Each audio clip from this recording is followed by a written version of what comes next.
Hello to the wonderful people who are subscribed to my channel, and today we are going to be doing a review of Dragonoid Colossus.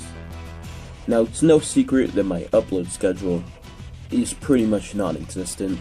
I upload whenever the hell I can, but today I'm gonna try to change that, because throughout this week I'm gonna be doing what I'm gonna call the Big Boy Week, where every day I'm going to review another one of the big play sets from Bakugan. So for Monday through Friday, I'm going to be showing off one of the big boys. So for Monday we're doing Dragonoid Colossus, obviously, and I'm going to keep the rest a secret. You'll have to wait. So anyhow, let's get right into this. So Dragonoid Colossus comes with 4 battle gear, 1 big chunk of useless plastic, and 1 sin. Starting off the battle gear, we have Blasteroid. Now, you may have already noticed that Blasteroid is quite tall, and it's going to make your bakugan quite tall. But being tall is all Blasteroid really has going for it, because it's not the most interesting battle gear. It's just pretty much a line. It's got some detail, but not a whole lot. Like these vent bits and these orange bits and these silver bits. So yeah, not my favorite battle gear, but I guess it exists. Next on our journey through the battle gear, we have Nukix gear. Nukix gear has 2 manual parts, which are just these little bits on the upper wings. Nukix gear, as you can see, is a bit more interesting, as it is a pair of wings. Yeah, I like, it looks a lot cooler when you slap it onto one of your bakugan. So yeah, and these wings are really well done. I really like the details on the end. It looks like a lot of gems kind of forming together to make the wings. There are some bits that I wish were painted like more orange on the upper half and on the lower half, other than just this. And these look really bland from below without any detail. But yeah, I definitely do like this one a bit more than Blasteroid. So yeah, it has 100 Gs. So yeah, that's about it for Nukix gear. The next battle gear is Beam Blitzer. Much like Blasteroid, this one is also quite tall, but nowhere near as tall. Taking a closer look at Beam Blitzer, I really like this silver and yellow bits at the top, and I also like these big long cannons that shoot out. Again, not too much really noteworthy paint detail or molding detail, but it's passable. It also has 120. For the last battle gear, we have Axitor. Now, taking a closer look at Axitor, I can definitely say, in my opinion, it's one of the better looking battle gear from this set. I really like these whole segments on the, well, I guess, cannon things. It's got some pretty decent molding, sculpting. Also on the inside, well done there too. And this one has 80 Gs. Again, not the most impressive standout thing, but you know, it's definitely one of the better ones in this set.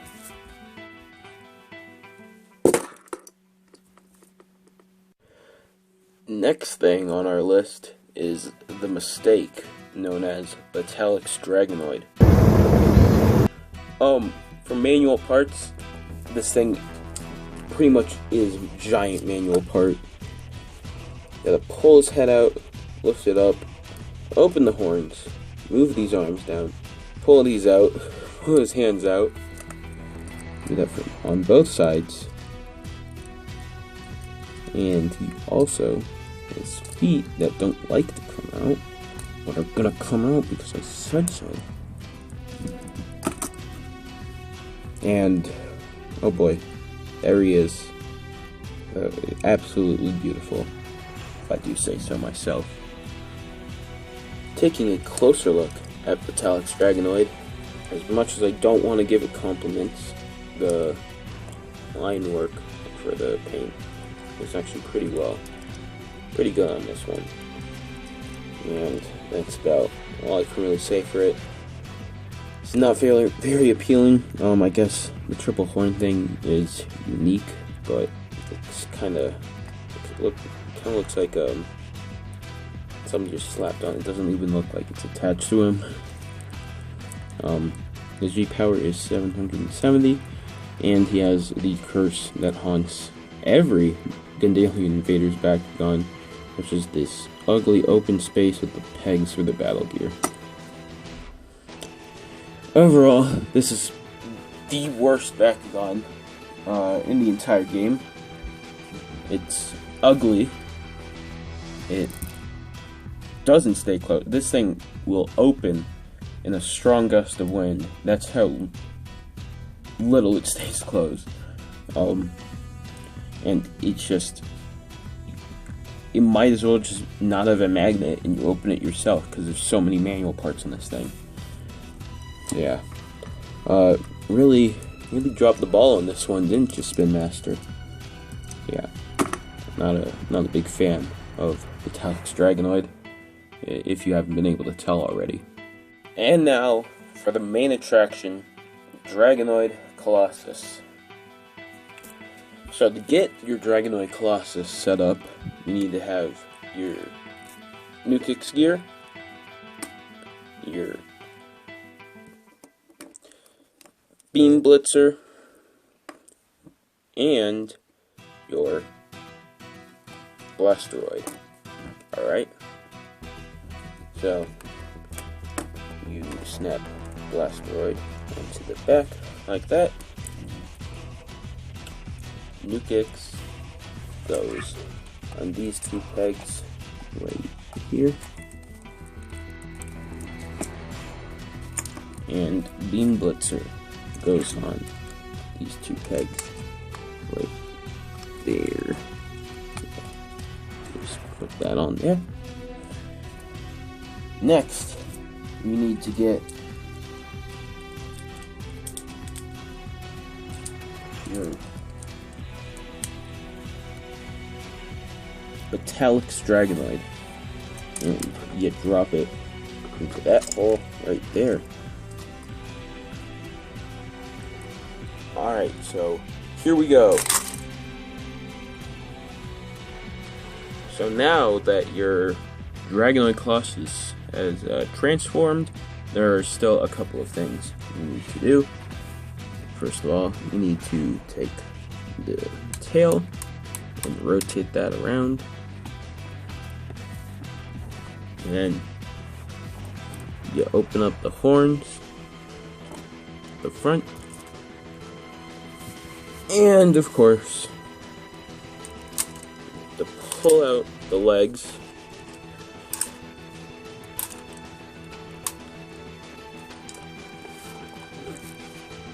And you take your last gear, the Axator,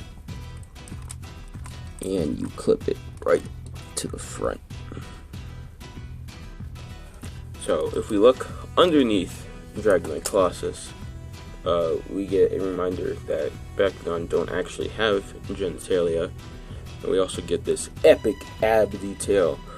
Protein! He's a muscular dragon, I guess.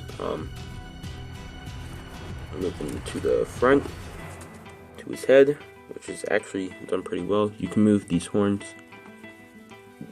back a bit more, so it looks like that. And his mouth does in fact open, and this horn can come out even more. And you can do that if you want. I don't know why you would, but you can. His legs are very posable. You get a whole lot out of these with these two ratchet joints and this regular pivot right here in the foot. So yeah, all the legs have two ratchet joints and a pivot. So yeah, we already looked at all the battle gear, so I don't need to go into their detail again. But if we take all that off, you're gonna see, oops, the wing closed. You can see even more detail. He's got this gem here, or scale detail, another gem. Yeah, there's a lot of pretty cool stuff that's being covered up by the battle gear. Not right here though. So yeah, and also this cool little holding place for the bakugan throw in there. So yeah, taking off one of his wings to see a closer look, you can see that has this little flap that comes out by gravity, and they're on these 3 blades. I really like how the wings look. They have some crazy stuff going on here at the joint, some more crazy stuff, and I really like this sort of like triple blade look at the end of the largest blade. So yeah, I do really like how his wings look. My overall thoughts on Dragonoid Colossus is that he's fine for a big set. He's definitely not my favorite, and he's definitely not my least favorite. Kind of lands in the middle. After all, the whole Dragonoid Colossus thing, the main thing you're paying for, is completely useless in the game, and kind of just a big piece of plastic. And the bakugan that comes with it is disgusting. It's a disgusting disgrace to bakugan as a whole. But yeah, the battle gears are alright. I know a lot of people wish battle gears didn't exist, and I totally agree with you, but for what they are, they're not bad, and I guess that this useless piece of plastic still looks pretty cool. So yeah, I'd say if you can find them for a cheap price, then there's not really too much harm in picking them up. But if you shouldn't prioritize getting it. I don't see any reason why anyone would actively search for this. So yeah, that's all I have to say for Dragonoid Colossus, and I'll see you guys tomorrow for the next video. Years.